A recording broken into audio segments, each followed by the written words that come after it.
Senhor, dele a voz que almejo ouvir na gloriosa manhã ou à noite ao dormir. Haverá paz no vale pra mim. Haverá paz no vale pra mim, eu sei. Haverá paz no vale pra mim, Senhor, eu sei. Nem as sombras da noite ali verei. Haverá paz no vale pra mim. Segunda Epístola Universal do Apóstolo Pedro, capítulo 1, versículo 21, onde está escrito: porque a profecia nunca foi produzida por vontade de homem algum, mas os homens santos de Deus falaram inspirados pelo Espírito Santo. Amém. Vamos ler junto este versículo, você que está com a Bíblia aberta, vamos lá? Porque a profecia nunca foi produzida por vontade de homem algum, mas os homens santos de Deus falaram inspirados pelo Espírito Santo. Amém. Senhor nosso Deus, se o Espírito Santo ungiu aqueles homens do passado para falar a Tua palavra e deixá-la registrada para nós, nós sabemos que este livro misterioso ficou selado com 7 selos para que no tempo do fim pudéssemos entender o seu conteúdo. E agora estamos vivendo neste tempo, quando os mistérios seriam revelados pelo 7º anjo. E sabemos que este é um trabalho de Deus mesmo, do Espírito Santo. Então que este mesmo Espírito Santo nos ajude a compreender a Tua palavra para esta hora. Para a glória do Teu santo nome nós te pedimos. Amém. Amém. Podeis sentar.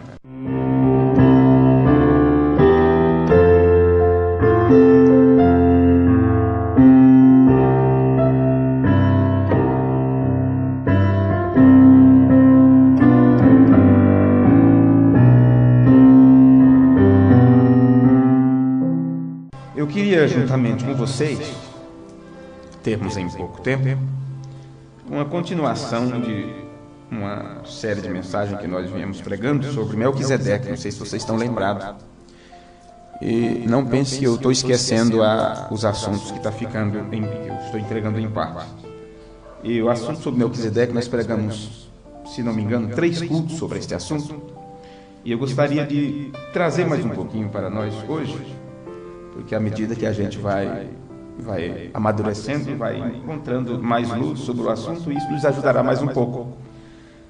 Eu queria, juntamente com vocês, termos em pouco tempo uma continuação de uma série de mensagens que nós viemos pregando sobre Melquisedeque. Não sei se vocês estão lembrados.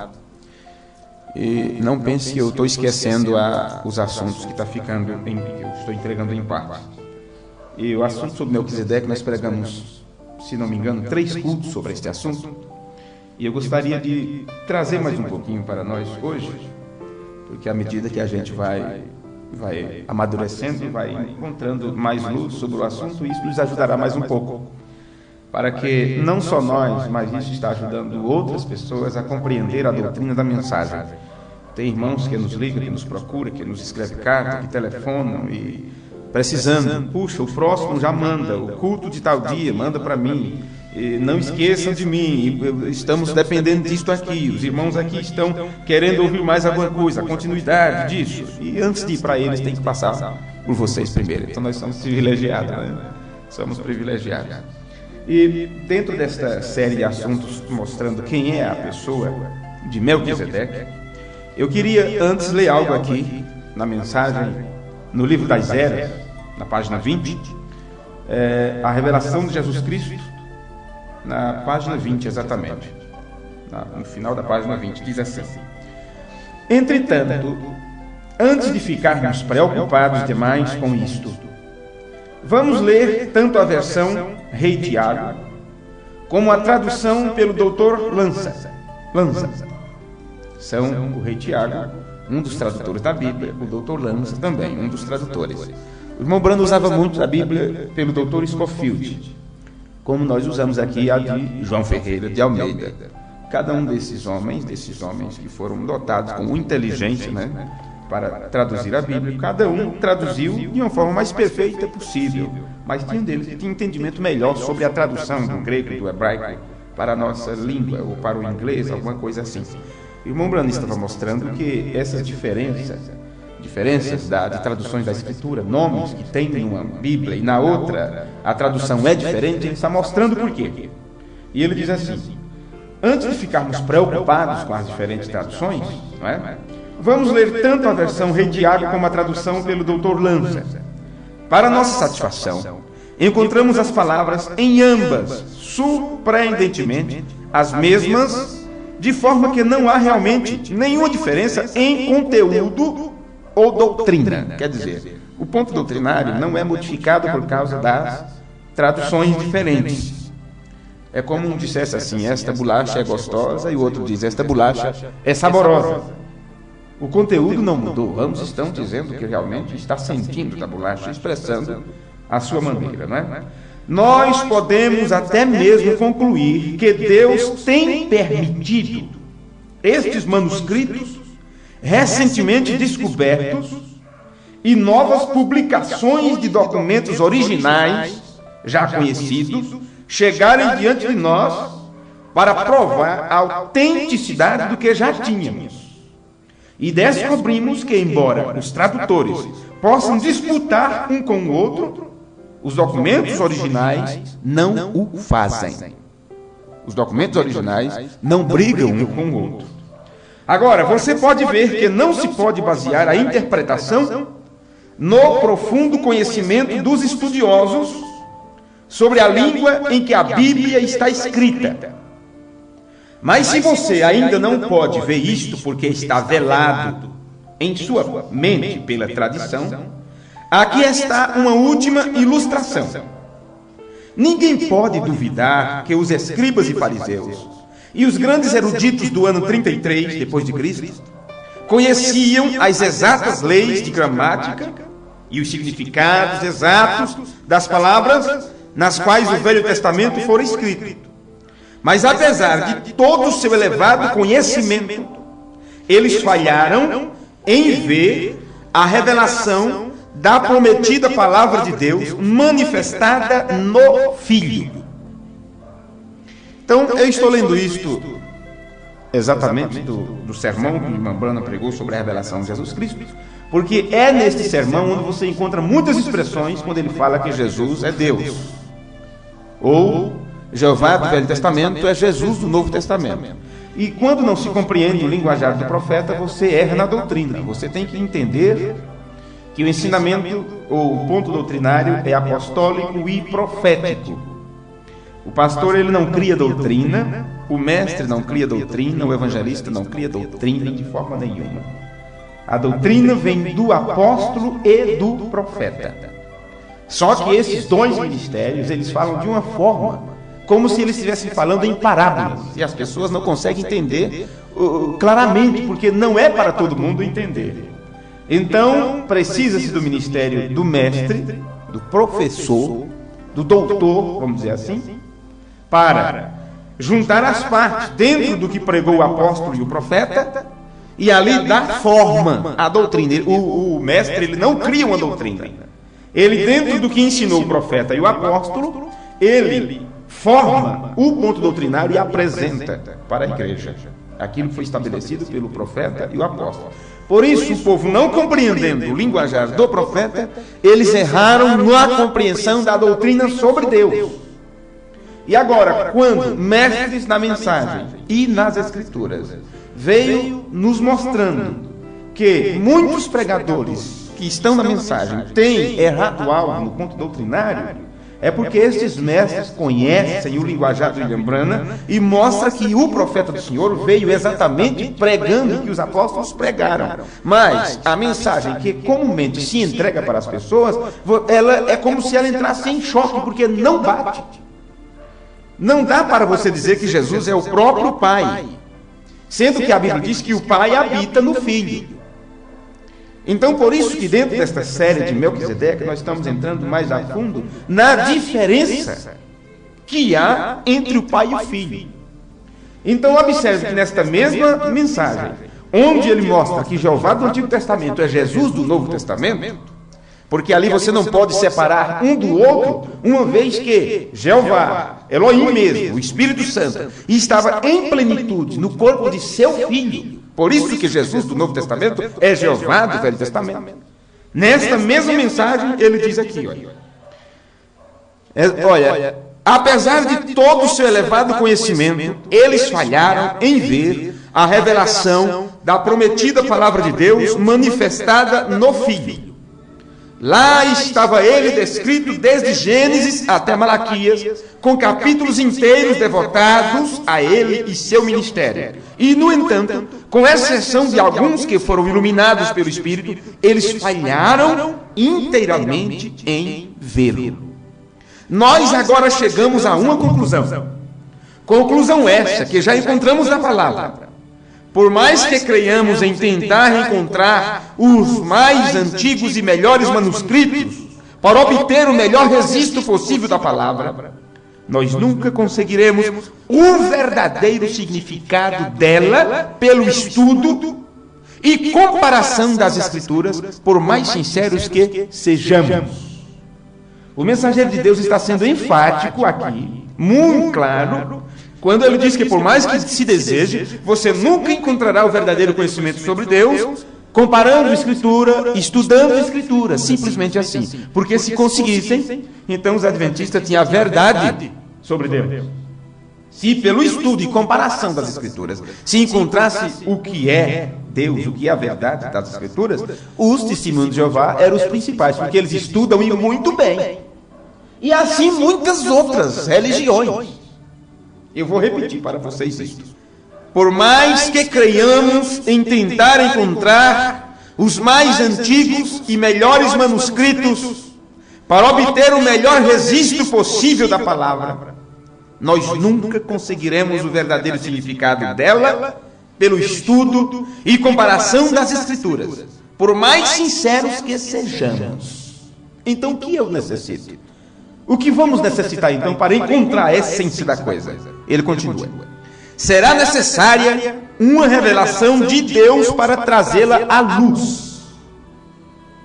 Isso é exatamente o que Paulo disse. Paulo falou, as quais também falamos, não com palavras de sabedoria humana, mas com as que o Espírito Santo ensina. Amém. Isso é 1 Coríntios 2 e 13. A verdadeira revelação é Deus interpretando sua própria palavra ao vindicar o que está prometido. Olhe agora o que é isto. Vou repetir essa frase, essa última aqui. A verdadeira revelação é Deus interpretando sua palavra. E como é que Deus interpreta a sua palavra, meus amigos? É mandando um sonho para um irmão, mandando um sonho para uma irmã que costuma sonhar muito na igreja? Como é que é? É mandando uma visão extra para alguém? Como é que Deus interpreta a sua palavra? Observe. A verdadeira revelação é Deus interpretando sua palavra ao vindicar o que está prometido. Então Deus interpreta a sua própria palavra quando o que ele prometeu está em cumprimento e ele vindica aquele cumprimento. Ele prova que aquele é a verdade.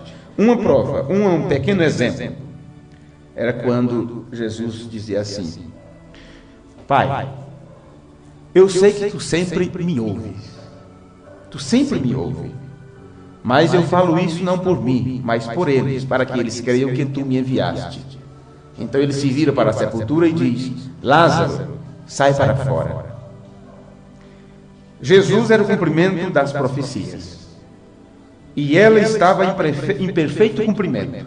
E Deus agora vindicou que aquilo era a revelação do dia. É assim que Deus interpreta a sua palavra, vindicando o cumprimento. Então, por que é que as pessoas hoje não têm a verdadeira revelação da Escritura? Porque eles não conhecem o que é que está dando-se cumprimento hoje e nem conhecem a vindicação de Deus naquele cumprimento.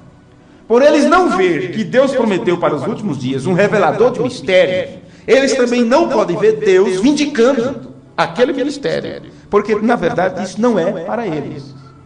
Então, agora eu quero levar vocês para entender um pouco mais a respeito da diferença entre o pai e o filho, falando ainda sobre Melquisedeque. Na mensagem Hebreus 7, parte 2, quando o profeta do Senhor estudou com a igreja a epístola de São Paulo aos Hebreus, ele, a partir do parágrafo 35, pela tradução feita aqui pela palavra original, aqui no Brasil, o mensageiro do Senhor disse assim: este Melquisedeque não era Jesus. Eu vou repetir isto que eu já falei antes. Um pastor, muito amigo nosso, ele viu uma mensagem pregada por mim com esse título: Melquisedeque não era Jesus. E ele pegou o CD e disse: o irmão tem mensagem para testificar, para dar, vamos dizer assim, para dar o aval a essa sua expressão, que Melquisedeque não era Jesus? Eu admirei, eu digo, não é possível que um homem com conhecimento desse não saiba que o irmão Branham pregou isso. Mas observe, o irmão tem mensagem para sustentar isso? Eu disse: tenho, irmão, tenho. Fui lá e peguei a mensagem em espanhol, para mostrar mais difícil, né? Peguei em espanhol e mostrei para ele: está aqui, Melquisedeque não era Jesus. Porque ele tinha já as mensagens traduzidas ao português. E se ele não viu no português, talvez ele visse em inglês e outra língua. Então aqui está, nós temos isso traduzido há tanto tempo. E está nas mãos de todos os pastores e muitos irmãos. Hebreus 7, parte 2. Este Melquisedeque não era Jesus, pois ele era Deus. Então, o meu profeta, aquele que eu tenho como enviado de Deus, ele cria exatamente que aquele Melquisedeque que se apresentou para Abraão, a quem Abraão pagou os dízimos de tudo, a quem abençoou Abraão e disse: bendito seja Abraão, servo do Deus Altíssimo. Ele poderia dizer: meu servo, porque naquela manifestação, aquele homem que se apresentou como rei de Salém para Abraão era Deus mesmo, era Elohim em carne humana. Isto é um segredo, um mistério na Bíblia, que outra vez viria à tona nos últimos dias, quando outra vez Deus assumisse um corpo de carne. Observe isso. Melquisedeque não era Jesus, pois ele era Deus. E o que fazia Jesus e Deus diferente? Jesus, essa é a diferença agora. Jesus era o tabernáculo no qual Deus habitou. Vem? Agora Melquisedeque, Jesus teve tanto pai como mãe, e este homem nunca teve pai nem mãe. Jesus teve um princípio de vida e ele teve um fim de vida. Este homem, Melquisedeque, não teve pai, nem mãe, nem princípio de dias ou fim de vida, mas ele era a mesma pessoa. Melquisedeque e Jesus eram um. E agora? Eu poderia adiantar isto aqui, porque quando você lê a mensagem, e você lê exatamente uma parte, como você lê a Escritura, sem o conhecimento do resto da Escritura, você pensa que as coisas é daquele jeito que está ali. Do jeito que os nossos amigos denominacionais, quando ele lê Mateus 28:19, batizando em nome do Pai, Filho e Espírito Santo, como eles não conhecem o cumprimento daquilo, eles batizam nos títulos, porque eles não sabem o nome, como foi revelado o nome. Eles não sabem que nome é o nome daqueles títulos. Então eles ficam exatamente ali. A mesma coisa, o mesmo perigo nós passamos se pegamos a mensagem sem conhecer a mensagem e achar que aquilo é a doutrina que é daquela maneira. Não, por isso que essa mensagem não é qualquer pessoa que ensina, que prega essa mensagem. Não é todas as pessoas que conseguem ensiná-la, porque poderá matar o povo com essa própria palavra. Por isso disse: a letra mata, o Espírito é quem dá vida, é quem vivifica. Então observe isto agora, observe isto. Quando você vê, lembrando disso aqui já, a gente encontra pessoas de bom testemunho, pessoas que têm o maior desejo de servir a Deus, o maior desejo de pregar e tudo, e às vezes a gente fica, sabe, com aquele cuidado com estas pessoas, aquele bom cuidado para que a pessoa não passe os pés pelas mãos, para que espere em Deus. E você encontra irmãos que dizem: olha, eu gostaria muito de pregar essa mensagem, de levar ela adiante, de que então tá bom, então irmão, aprenda mais um pouco, aprenda, porque todos que vieram para esta mensagem, já começaram a pregar esta mensagem, eles se deram muito mal. Pastores que vieram da denominação e já vieram com seus campos e continuaram tomando conta de seus rebanhos, porque não tiveram humildade de entregar seu povo para um outro pastor? Porque também não se tinha confiança de que esse outro pastor ia cuidar bem daquele povo, sabe? Aquela desconfiança. Então, esse povo sofreu, essas pessoas sofreram juntamente com ele, porque ele não aprendeu, ele não sabia o que era a mensagem ainda, e já começou a pregar a mensagem. Pregar a mensagem não é dizer que Deus enviou um profeta. Pregar a mensagem não é dizer que o batismo é em nome de Jesus Cristo. Pregar a mensagem... Não, senhores, a mensagem é muito mais que isso. A mensagem é o próprio Deus na terra fazendo um trabalho na sua igreja, vestindo a noiva com a palavra. É o próprio Deus mudando nossos corações, nos enchendo com a sua graça, nos batizando com Ele mesmo, que é o Espírito Santo. Entendem? E quem prega, principalmente, tem que saber disso para mostrar ao povo o que é a mensagem. Porque se eu não mostrar para vocês o que é a mensagem, eu vou simplesmente me apresentar para vocês. E vocês poderão me ter como um homem. Nossa, veio, se sabe, fulano, pastor fulano de tal, grande missionário fulano de tal. Não, na mensagem não pode ter essas coisas. Cada pregador dessa mensagem tem um único compromisso, é apresentar Deus para o povo. É mostrar ao povo onde Deus está. E Ele está em sua palavra. Observe. Então veja aqui.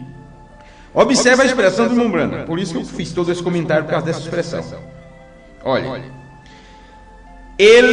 Mas ele era a mesma pessoa. Melquisedeque e Jesus eram um. Como que é isso? Então, quando você lê a outra mensagem, eventos modernos feitos claro pela profecia, você entende por que ele diz isso também. É que ele mostra que este é o nome de Deus mesmo. O nome do Pai é Jesus. Por isso Melquisedeque e Jesus eram um. Era a mesma pessoa.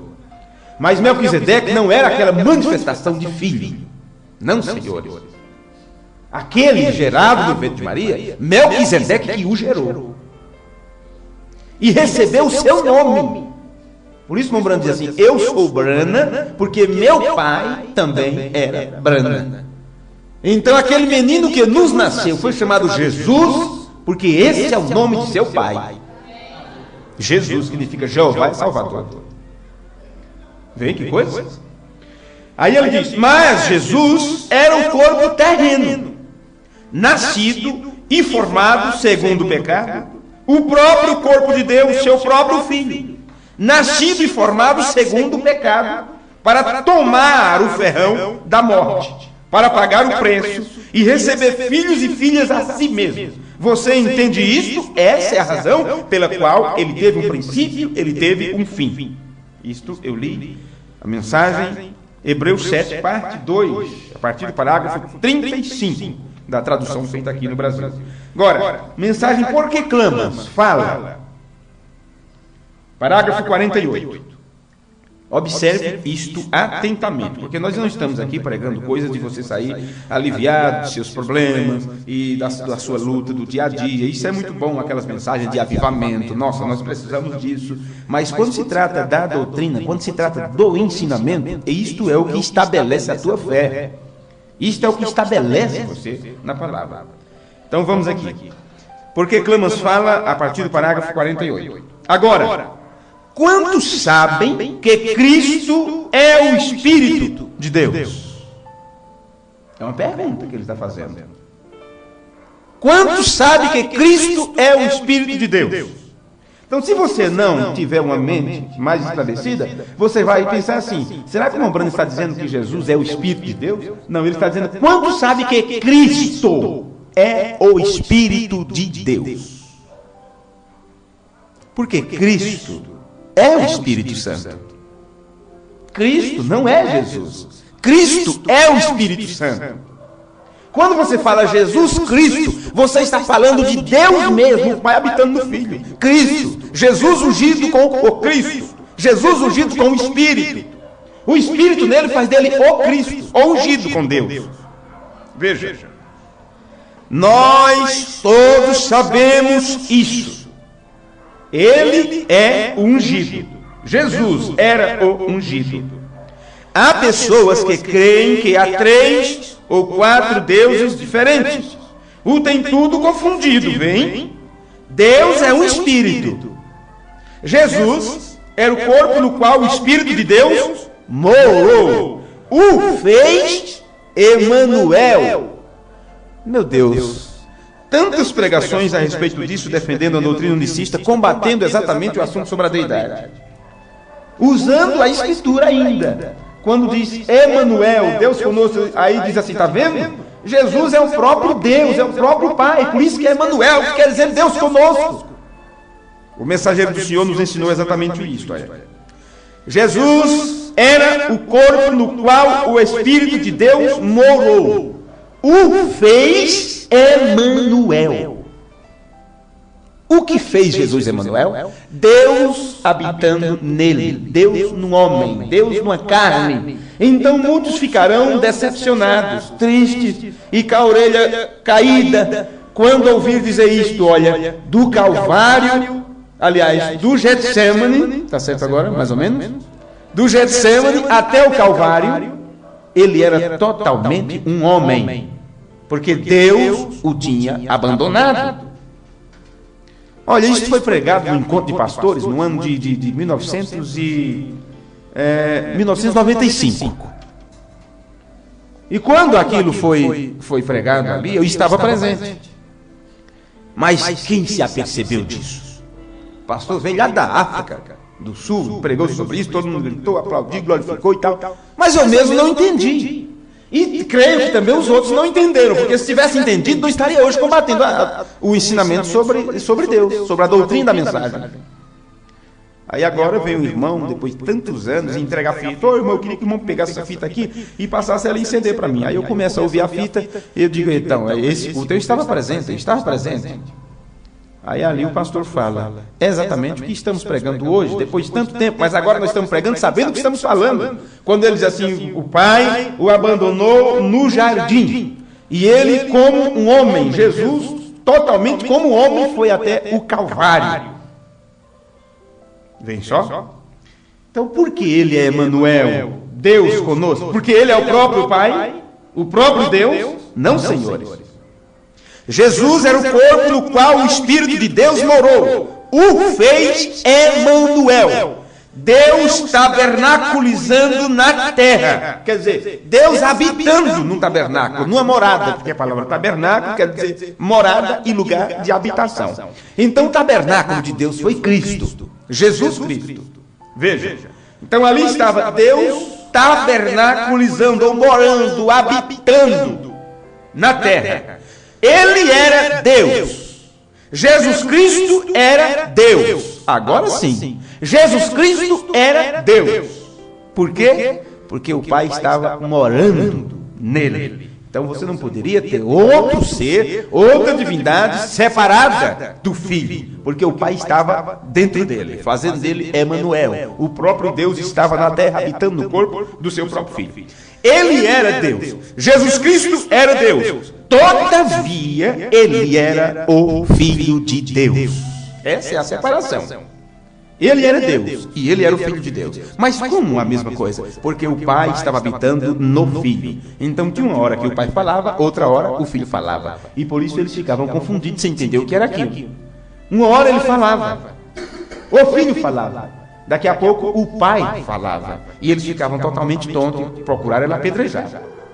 Bem? Olha, sua carne era o Filho de Deus, porque Deus o criou. Porém, dentro dele estava Deus. Mas eu quero dizer para os meus amigos, talvez vocês estejam interessados ou não neste assunto, mas nós temos pessoas que estão muito interessadas nestes assuntos, nesses ensinamentos. Então eu quero ir com muita calma, mesmo que um assunto desse tenhamos que pregar por meses seguidos, né? Sempre, de vez em quando, um pouquinho. Mas observe, eu vou voltar a essa expressão.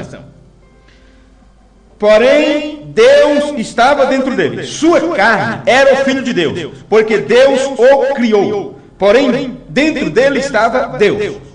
Então eu quero esclarecer algo aqui. Você vai encontrar muitas pessoas ensinando, muitos pregadores, dizendo que Jesus era apenas a carne, a parte filha, a parte de filiação, ou filho, era apenas a carne. E dentro o Espírito era Deus, não era apenas isso. Observe. Por quê? Se fosse apenas a carne, que era o Filho e o Espírito era Deus, então as pessoas teriam que começar a ensinar que Jesus não tinha um Espírito. Porque o único Espírito que estava dentro dele era o Pai, o Espírito Santo habitando nele. Não era somente isso. Porque se fosse apenas a carne, então quando a unção, quando o Espírito deixou no jardim, ele teria que morrer ali. Porque uma carne sem Espírito, ela não movimenta, ela não anda. Isso está fora, é inconcebível. Mas eu sei, Deus tem nos dado esse privilégio na nossa humildade que temos, diante destas coisas, diante de uma mensagem tão tremenda, de entender isto. Observe, ele era Deus. Jesus Cristo era Deus, todavia era o Filho de Deus. Sua carne era o Filho, e Deus morou dentro. Dentro daquela carne estava Deus. Mas observe, você tem que entender que dentro daquela carne também tinha espírito e alma. Porque você encontra o irmão Branham dizendo em outras mensagens que Deus morou numa casa de 3 cômodos. Assim como você tem corpo, espírito e alma, Jesus também tinha corpo, espírito e alma. Antes do batismo no Jordão, o Pai não estava morando nele. E Jesus tinha espírito. Ele falava, ele interagia. Ora, como pode? Agora, você está em processo, tem pessoas que estão em processo, aliás, de ter o Espírito Santo. Outros têm o Espírito Santo, cada um numa determinada medida. Isso quer dizer que você não tem o seu Espírito? Ora, você é corpo, espírito e alma. E em você tem que estar também o Espírito Santo. A mesma coisa como em Cristo Jesus. Ele tinha corpo, espírito e alma. Essa parte da palavra que se fez carne estava ali num corpo humano. Porque a Bíblia diz, ele participou com os humanos, também das coisas terrenas. Mas agora naquela carne, naquele homem, naquele filho de Deus, nascido de mulher, o Pai habitou em plenitude. Então quando o irmão Branham está separando essas duas coisas aqui, e mostrando que aquela carne era Jesus e o Pai habitando naquela carne, não pense que ele está dizendo que aquela carne não tinha um espírito, além do Espírito Santo. Porque no jardim, no horto ali, Deus, o Pai, o abandonou e Jesus seguiu sozinho para a cruz. E lá ele exclamou, Deus meu, por que me desamparaste? E o Pai que o gerou, que é o Espírito Santo, foi quem recolheu seu Espírito. Quando ele disse, em tuas mãos, entregue o meu Espírito. Será que Jesus estava entregando o Espírito Santo nas mãos dele mesmo? Não, senhores. Ele estava entregando ao seu Pai o seu Espírito de vida, porque tinha que deixar aquele corpo para poder ele morrer. Amém? Eu creio nisso. Agora, observe. Não sou eu, disse Jesus, o que faz as obras. Ainda na mensagem, porque Clamas fala, parágrafo 48. Não sou eu, disse Jesus, o que faz as obras. É meu Pai que mora em mim. E naquele dia conhecerão que eu estou no Pai, o Pai em mim, e eu em vocês, e vocês em mim. Então, para poder ele estar em nós teríamos que não ter Espírito também, se fosse o caso. Você vê? Você está ali. Observe. Esta é a citação de irmão Branham na mensagem, porque Clamas fala. Eu vou dar outra citação, porque as pessoas querem saber como o irmão Branham cria sobre esses assuntos. Mensagem Shalom, a partir do parágrafo 75. Quando Melquisedeque encontrou a Abraão na matança dos reis, ele era o rei de Jerusalém, um sacerdote. Observe, quando estamos falando de Melquisedeque, nós estamos falando de Elohim, o Espírito eterno em manifestação na terra. Observe. Quando Melquisedeque encontrou a Abraão na matança dos reis, ele era o rei de Jerusalém, um sacerdote, o qual era Cristo. Veja agora. O qual era Cristo. Tudo bem, não tem problema essas expressões, porque agora eu já sei que Cristo é o Espírito Santo. Amém? Você vê como é fácil? Ele era Deus. Ninguém poderia ser Melquisedeque senão o mesmo Cristo, Deus mesmo, vê? Deus mesmo, porque ele era sem pai e sem mãe, vê? Jesus tinha ambos, pai e mãe, vê? E para aqueles que ficam dizendo, não, mas isso aí foi o que o Bruna pregou antes dos selos, porque o que ele pregou sobre Hebreus é no ano de 57, o selo foi em 63. Mas agora eu estou lendo a mensagem de 64. Então não me venham dizer, senhores pregadores e doutores da mensagem, que o irmão Bruna mudou o ponto doutrinário a respeito da deidade. E eu tenho a outra citação quando ele diz assim, eu tenho pregado sobre a deidade suprema e não tenho mudado a minha doutrina.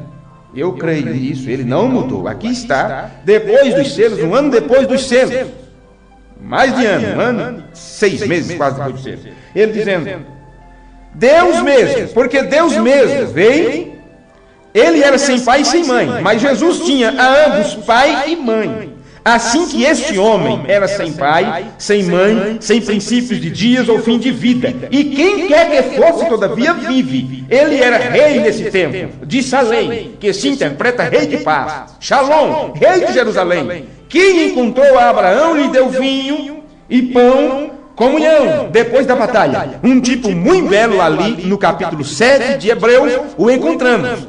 Agora, lhe deu pão e vinho, depois de terminada a batalha. Essa é a primeira coisa que nós tomaremos quando encontrarmos um novo reino. Comeremos novamente com ele no reino do Pai. O pão e o vinho. Foi o que Jesus disse. Eu não tomarei do fruto da vide. Esta expressão, foi o que Jesus disse? Não está na citação de Mombrana, eu estou colocando aqui. Viu? Ele fala direto. Comeremos novamente com ele no reino do Pai. O pão e o vinho. Eu não tomarei do fruto da vide, ou já não comerei o pão, até que eu coma convosco novamente no reino de meu Pai, naquele dia. Amém. Isso foi o que Jesus falou no dia da ceia, para os discípulos. Então, tem ou não tem esta diferença entre o Pai e o Filho? Tem, sim, senhores. Vamos mais uma expressão? Olha, eu não penso que eu estou sem saber o tempo, viu? Temos tempo suficiente para mais uma citação aqui. Mensagem O Julgamento, de 19/4 de 1974, a partir do parágrafo 74 também. William Branham fala, Jesus disse, como foi nos dias de Sodoma, quando o Filho do Homem seria revelado, nos dias de Sodoma era o Filho, que era Deus revelado em carne humana. Observe isso. O qual foi uma vez chamado Melquisedeque, o pai. Melquisedeque nesse tempo não teve pai, nem mãe, nem princípio de dias ou fim de vida. Quem sempre foi, ele segue sendo o mesmo. Jesus teve um pai e mãe, porém este homem não tinha nem pai nem mãe. Todas as vezes que William Branham fala sobre esta pessoa de Melquisedeque, ele mostra a diferença entre ele e Jesus. E ele apareceu a Abraão na forma de um filho do homem. Ele quem? Elohim. Elohim Jeová está aqui. Aí eu falei antes de ler. É exatamente isso. Ele apareceu a Abraão na forma de um homem, na forma de um filho do homem. Elohim, Jeová. A igreja agora tem servido a condição, através das eras da igreja, no batismo do Espírito Santo. Porém, Jesus disse aqui, para fazer Malaquias 4, e o resto destas escrituras verdadeiras para vocês, observe, Jesus falou, Jesus disse que, para fazer Malaquias 4 e o resto destas escrituras verdadeiras para vocês, o que é que significa isso, irmãos? É exatamente o que eu disse antes. Quando eu li lá, na outra expressão, é quando ele cumpre a palavra em seu dia e a vindica como a verdade. Então, Jesus prometeu aquilo que se cumpriria, Malaquias 4, quando ele disse, Elias virá primeiro, o Filho do Homem se revelará nos últimos dias. E quando se fala no Filho do Homem, se pensa em Jesus, se pensa em rapto, se pensa nessas coisas. E passaram tudo por alto.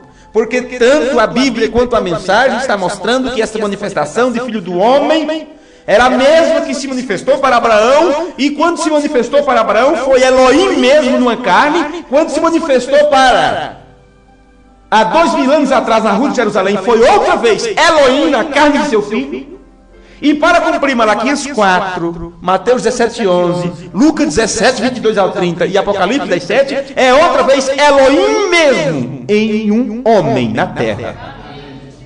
Não pense que isso é pouca coisa, isso é muito tremendo. Isso é muito tremendo. Quando nós falamos Deus envia um profeta, as pessoas rejeitam, eles não sabem que estão rejeitando o próprio Deus, a manifestação de Elohim, a manifestação de Filho do Homem. Eles não sabem que estão rejeitando. Jesus disse aqui para fazer Malaquias 4 e o resto dessas escrituras verdadeiras para vocês, vem, que nos últimos dias, justo antes da vinda para o rapto, viu?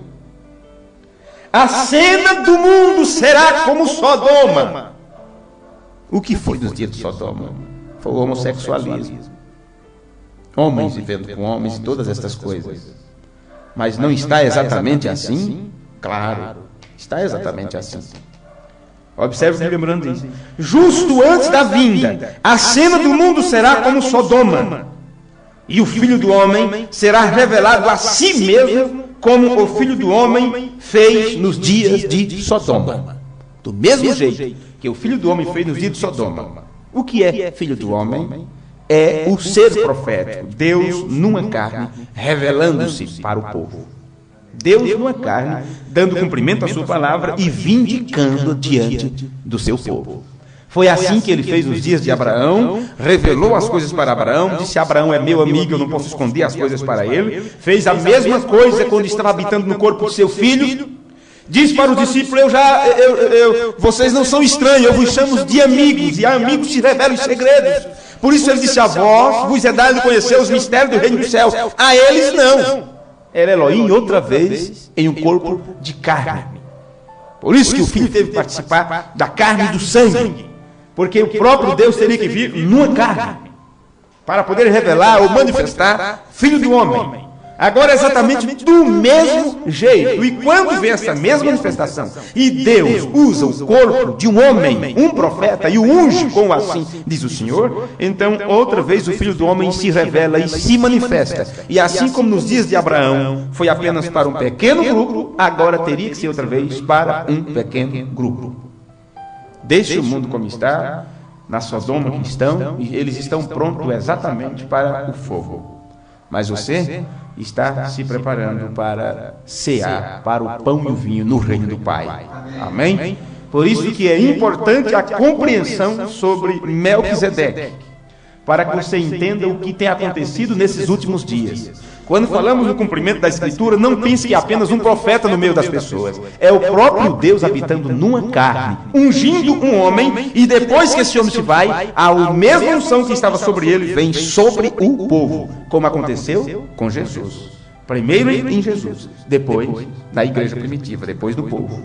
Aí na outra manifestação dos últimos dias, que já cremos que tem se cumprido, vem primeiro em um homem, um profeta. E depois que aquele ministério encerra, então aquele ministério passa-se para o povo. O nosso desafio é este. É mudar o nosso pensamento, mudar a nossa maneira de ver as coisas. É transformar a nossa mente para termos a mente de Cristo, porque o próprio Deus está desejoso de ser manifesto, de ser expresso através de nós para o mundo. Amém? Que o Senhor vos abençoe e vos deixe com a sua graça e com a sua verdade. Vamos nos colocar de pé. Eu chamaria o irmão Fernando para terminar com esta oração, incluindo os pedidos que foram feitos. E na próxima sexta-feira estaremos aqui para mais uma vez glorificarmos o nome do Senhor com as nossas vidas, com a nossa adoração. Deus os abençoe. Graças a Deus. Senhor nosso Deus, nosso Pai, no nome santo do Senhor Jesus Cristo, meu Deus, nós te damos graças, Senhor, por esse momento de estar dentro da tua casa, Senhor, que é a sua casa chamada casa de oração. Senhor, nós estamos aqui para te adorar em espírito e em verdade, ó Deus. Deus querido, Deus de poder, abençoa, Senhor, cada irmão que está dentro dessa casa de oração, meu Pai. Abençoa aqueles que não puderam vir nesta noite também, Senhor. Abençoa, meu Deus, nesse momento, Pai, os pedidos de oração, Senhor, no nome de Jesus Cristo, meu Pai. Tenha misericórdia das nossas almas, Senhor. Revela, Senhor, mais um pouco, Senhor, da tua escritura para os teus filhos, Senhor. No nome de Jesus Cristo, Pai, nós te pedimos, Senhor, e te agradecemos para todos sempre. Amém, Senhor. Graças a Deus. Vamos dizer graças a Deus? Graças a Deus. Tanto um momento desse, um culto como esse, assim, e você acha que são cultos simples? É simples, pode ser simples para nós, já estamos acostumados com nós mesmos, né? Mas isso aí fora está causando um ribuliço meio pesado, né? Está causando um ribuliço meio perigoso na mente das pessoas que achavam que sabiam de tudo e nunca poderia esperar que determinadas coisas sairiam exatamente de Francisco Morato, né? E principalmente de pessoas como eu, ministério como o nosso, tão pequeno. Mas a profecia para o tempo do fim fala disso. Quem desprezará os dias das coisas pequenas? Não despreze o dia das coisas pequenas. Por isso, antes de pregar o Evangelho, Mombrano pregou Deus escondido e revelado na simplicidade. Outra vez, a palavra teria que nascer. E ela teria que nascer em manjedoura, mais uma vez. Que os templos já estavam grandes demais, muito movimento, muito desajuntamento, aquela coisa toda. Então a palavra outra vez vai para a manjedoura, para corações simples, pessoas humildes, pessoas simples. Mas que pode ouvir a pregação da palavra. Porque outros já não podem, estão com muito barulho, com muito movimento. A pregação da palavra já não faz efeito em suas vidas. Bem, Deus abençoe, orem por nós, tenham todos uma semana abençoada. Quando o sol surgir no horizonte além e mostrar todo o vale em flor, eu ali quero estar, punho alegre a cantar na presença do meu bom Jesus. Haverá paz no vale pra mim, eu sei. Haverá paz no vale pra mim, Senhor, eu sei. Nem a sombra da noite ali verei. Haverá paz no vale pra mim. Haverá paz no vale pra mim, eu sei. Haverá paz no vale pra mim, Senhor, eu sei. Nem a sombra da noite ali eu verei. Haverá